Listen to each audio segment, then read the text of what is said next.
Nice to meet you all. It's nice to meet you. So, yes, you make up three of the Oxford Five who met at university studying physics. So, can you tell me more about who you play for our readers? Individually, you mean, or about the group? I play Jack Rooney, who is a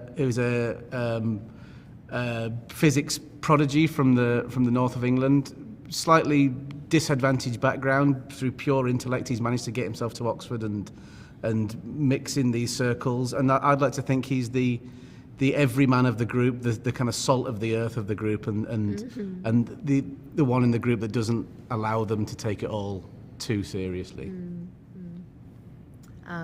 And I am playing Jin Chang. She is a genius of her generation in terms of physics, and she is extremely ambitious and extremely driven and wants to solve every single problem in the universe, ideally. But she's also someone who I've found to be very empathetic and actually very optimistic in life, and she very deeply cares about her friends.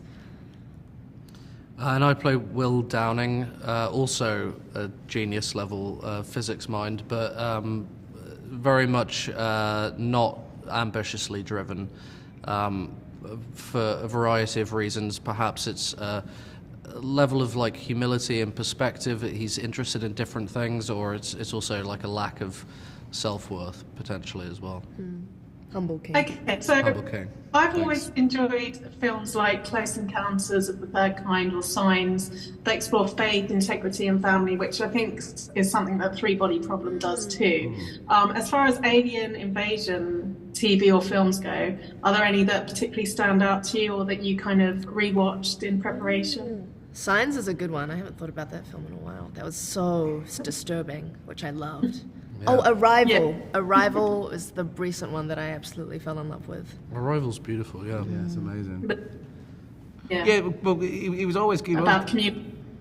it was always Close Encounters for me in terms of I just think that just set the benchmark for how you because it becomes a more nuanced relationship between the aliens and the people on Earth. It's not just about good guys and bad guys and they're the bad guys and we've got to try and kill them before they kill us.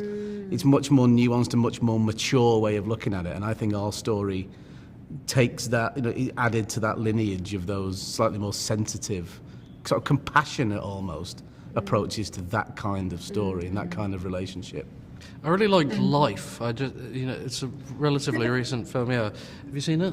No. Jake Gyllenhaal and it's an amazing cast, but it's almost like the opposite of Three Body Problem. I mean, like, certainly a lot of Three Body Problem feels there's that Jaws element of why is the shark so scary in Jaws? It's because you never fully for so long you're not quite sure where it is, and I think we're always most afraid of the unknown. And Life, which I loved, kind of did the opposite of that. Like that little alien was bouncing all over the place. Oh, cute! I want to watch this. Not a cute alien. Oh, not cute. Okay. No. A bouncy, not cute alien. Yeah.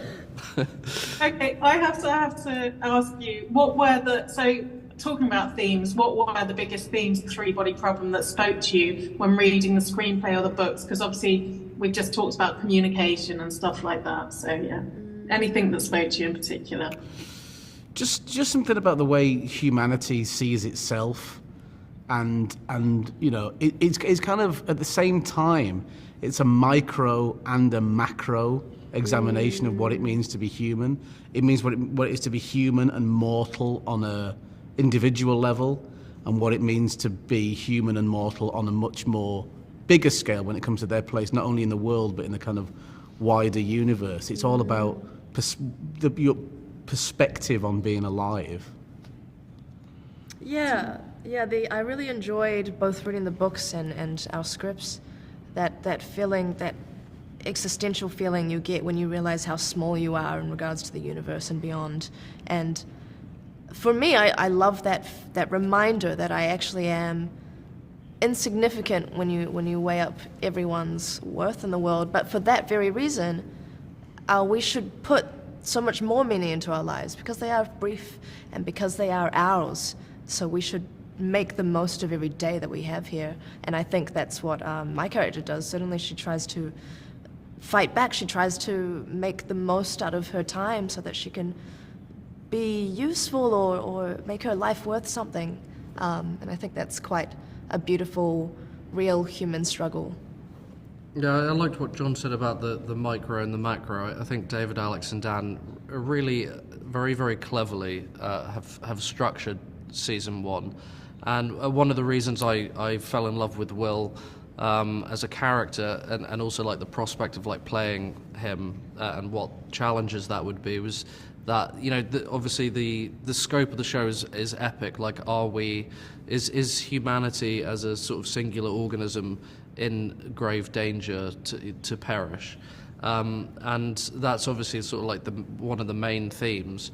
But Will's sort of facing that on like the most. He's just a singular person, and he's like, I already know that this is right around the corner for me. And that's just the scale of like human storytelling of this, and the way that they weave it all together thematically is kind of genius. Excellent. Thanks so much for your time. Take care. Thank you. You too.